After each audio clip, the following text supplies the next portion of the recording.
the Savior's robe as he walks into the room where people pray, where we hear praises.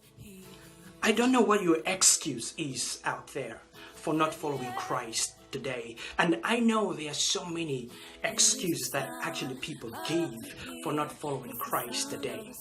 You know, today I had a privilege to interact with a young man in his early 20s who actually gave up the walk with Christ because of what actually happened in his church when he was growing up.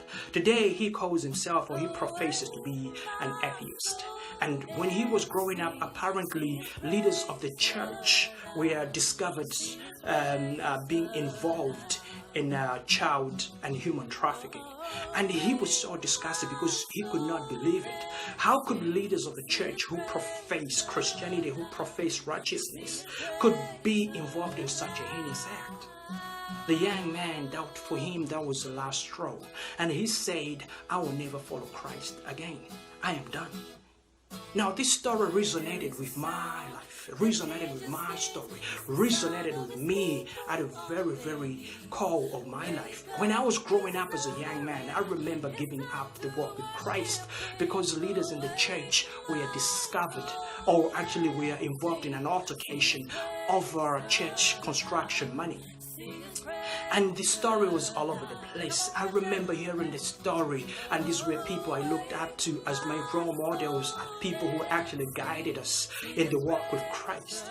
I could not believe it. And I said to myself, thou shalt never go to church again.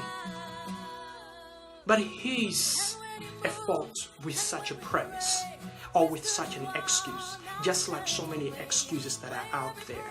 The Bible tells us that Jesus is the life, the truth, and the way. There is nowhere in the scripture it says that our leaders are our life, our truth, and the way. There is nowhere in the scripture it says that we have to follow our parents, or we have to follow the example of our prophets.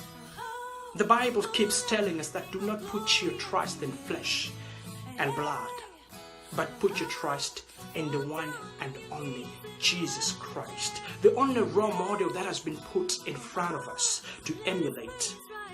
There is nobody else. So one day when we stand before the judgment throne, we are going to be asked to take account of the things we have done. At that point, no excuse for not following Christ shall hold water. What is your excuse today?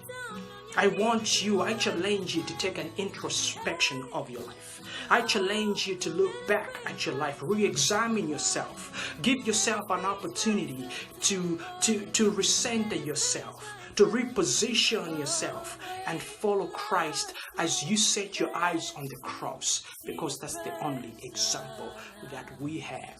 Not our pastors, not our prophets, not anyone else around us, but Jesus Christ alone. What's your excuse today? Whatever excuse you have, it will not hold water before the judgment throne.